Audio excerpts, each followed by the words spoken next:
കുട്ടികൾ വാശി പിടിക്കുന്ന സമയത്ത് നമ്മൾ വാങ്ങിച്ചു കൊടുക്കുക എന്നുള്ളത്. ഒരിക്കലും കുട്ടികൾ വാശി പിടിക്കുന്ന സമയത്ത് ആ സാധനം വാങ്ങിച്ചു കൊടുക്കരുത്.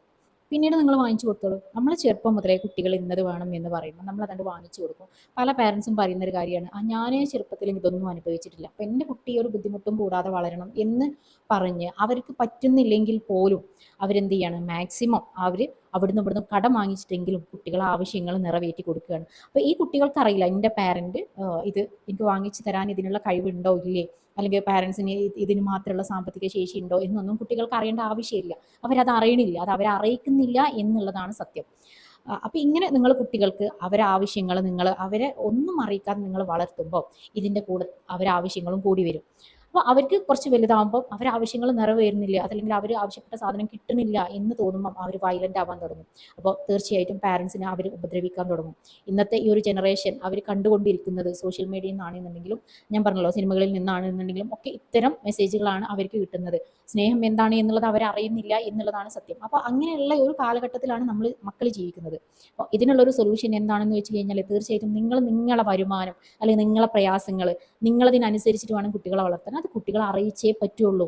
അവർ വാശി പിടിക്കുന്ന സമയത്ത് ഇതിപ്പോൾ വാങ്ങിച്ചു തരാൻ പറ്റില്ല, അത് നമുക്ക് പിന്നെ വാങ്ങാം, അങ്ങനെ എന്തെങ്കിലുമൊക്കെ നിങ്ങൾക്ക് പറഞ്ഞതൊന്ന് ഒഴിഞ്ഞു മാറാം. അതല്ലെങ്കിൽ വാശി പിടിച്ച് കരയാണെങ്കിൽ ഒരിക്കലും അത് വാങ്ങിച്ചു കൊടുക്കരുത്. അങ്ങനെ 1-2 പ്രാവശ്യം ആ കുട്ടി കരയും, 3ാമത്തെ പ്രാവശ്യം കുട്ടിക്ക് മനസ്സിലാവും ഞാനിതിങ്ങനെ കരഞ്ഞിട്ട് കാര്യമില്ല, എനിക്കത് കിട്ടൂല എന്നുള്ളൊരു മെസ്സേജ് ആ കുട്ടിക്ക് എന്ത് ചെയ്തു, കിട്ടിക്കഴിഞ്ഞു. അതേ സമയത്ത് കരഞ്ഞു കഴിഞ്ഞിട്ട് നിങ്ങൾ വാങ്ങിച്ചു കൊടുക്കുമ്പോൾ ഞാൻ കരഞ്ഞു കഴിഞ്ഞാൽ എനിക്കത് കിട്ടും എന്നൊരു മെസ്സേജാണ് ആ കുട്ടിക്ക് കിട്ടുന്നത്. അപ്പോൾ തീർച്ചയായിട്ടും കുട്ടികൾ എന്ത് ചെയ്യും, ഓരോ ആവശ്യങ്ങൾക്കും ആ കുട്ടി കരഞ്ഞുകൊണ്ട് നിങ്ങളെടുക്കുന്ന കാര്യം സാധിപ്പിക്കും.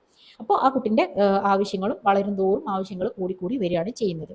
അപ്പോൾ ഈ ഒരു കാര്യത്തിൽ നിങ്ങൾ ശ്രദ്ധിക്കുക. നിങ്ങളെ കുട്ടികൾ ഇതിനനുസരിച്ചിട്ട് വേണം വളരാൻ. നമ്മളെ ബുദ്ധിമുട്ടുകളും ഞാൻ പല ആൾക്കാരും കണ്ടിട്ടുണ്ട്, കൂലിപ്പണി ചെയ്തിട്ട് കുട്ടികളെ നല്ല രീതിയിൽ തന്നെ വളർത്തുന്നത്. ഞാൻ കുറ്റപ്പെടുത്തല്ല, അവർ ആഗ്രഹമാവും. പക്ഷെ നിങ്ങൾ ആലോചിക്കേണ്ടത്, നിങ്ങൾ അങ്ങനെ കഷ്ടപ്പെട്ട് വളർത്തുമ്പോൾ നിങ്ങളെ കുട്ടികൾ എത്തുന്നത് നിങ്ങൾ വിചാരിക്കുന്ന ഒരു രീതിയിലല്ല. അതും ഞാൻ കണ്ടിട്ടുള്ള ഒരു കാര്യം തന്നെയാണ്. കൂലിപ്പണി ചെയ്ത് മക്കളെ വളർത്തിയിട്ട് അവരും ഈ ഒരു ലഹരിക്ക് അടിമയായിട്ട് ആ ഉമ്മാനോടൊന്നും ഒരു സ്നേഹമില്ലാതെ ഒരു ദയ പോലും കാണിക്കാത്ത പല മക്കളെയും ഞാൻ കണ്ടിട്ടുണ്ട്. ഇതൊന്നും പറയുമ്പോൾ നമ്മൾ പറഞ്ഞു കൊടുക്കുമ്പോൾ ആർക്കും ഇഷ്ടപ്പെടില്ല. പല പാരൻസിനോടും ഞാൻ ഇങ്ങനെ വാശി പിടിക്കുമ്പോഴും വാങ്ങിച്ചു കൊടുക്കുമ്പോഴും അവർക്ക് പറ്റാത്ത രീതിയിൽ അവർ ചെയ്യുമ്പോഴും ഞാൻ പറഞ്ഞു കൊടുത്തിട്ടുണ്ട് പല ആൾക്കാരുടെ അടുത്തും. പക്ഷെ പറയുമ്പം അവർക്ക് നമ്മളോട് ദേഷ്യമാണ് തോന്നുക.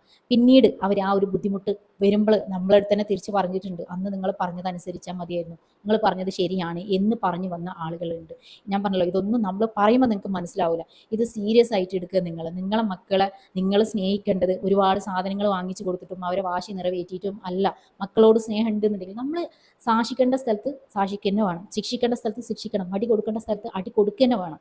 അതിൽ ഒരു മടിയും വിചാരിക്കണം. നമ്മളെ മക്കൾ നന്നാവാനാണ്. ഇന്ന് നമ്മളത് ചെയ്തിട്ടില്ലെങ്കിൽ ചിലപ്പോൾ നാളെ നാട്ടുകാർ ചെയ്യുന്ന ഒരു അവസ്ഥയിലേക്കാണ് ഇന്ന് നമ്മളെ ഈ ഒരു സമൂഹം പോയിക്കൊണ്ടിരിക്കുന്നത്. അപ്പോൾ തീർച്ചയായിട്ടും നിങ്ങൾ ഈ ഒരു കാര്യം ശ്രദ്ധിച്ചാൽ ഒരു പരിധിവരെ നമുക്ക് ഇത്തരം പ്രശ്നങ്ങളിൽ നിന്നൊക്കെ സോൾവ് ആവാൻ പറ്റും. ഇപ്പോൾ ഏറ്റവും കൂടുതൽ കൗൺസിലിങ്ങിന് കുട്ടികളൊക്കെ കൊണ്ടുവരേണ്ടി വരുന്നതും ഇതുകൊണ്ട് തന്നെയാണ്. കുട്ടികളെ നിങ്ങൾ ആവശ്യമില്ലാത്ത വാശിക്ക് നിങ്ങൾ നിന്ന് കൊടുക്കുന്നത് കൊണ്ട് തന്നെയാണ്. അപ്പോൾ തീർച്ചയായിട്ടും ഈ ഒരു മെസ്സേജ് നിങ്ങൾ അതിൻ്റേതായിട്ടുള്ള ഒരു സെൻസിലെടുക്കുക. ഈ ഒരു വീഡിയോ നിങ്ങൾക്ക് യൂസ്ഫുൾ ആണെന്നുണ്ടെങ്കിൽ നിങ്ങൾ മറ്റുള്ളവർക്കും കൂടെ അത് ഷെയർ ചെയ്യുക, ലൈക്ക് ചെയ്യുക. ആ ഒരു ബെല്ലൈക്കണും കൂടെ അമർത്തി കഴിഞ്ഞാൽ എൻ്റെ പുതിയ വീഡിയോസുകളും കാര്യങ്ങളൊക്കെ നിങ്ങൾക്ക് കിട്ടും. സബ്സ്ക്രൈബ് ചെയ്യാത്തവരുണ്ടെങ്കിൽ നിങ്ങൾ സബ്സ്ക്രൈബ് ചെയ്യുക, നിങ്ങളുടെ കമൻസും കാര്യങ്ങളൊക്കെ അറിയിക്കുക. Okay, thank you.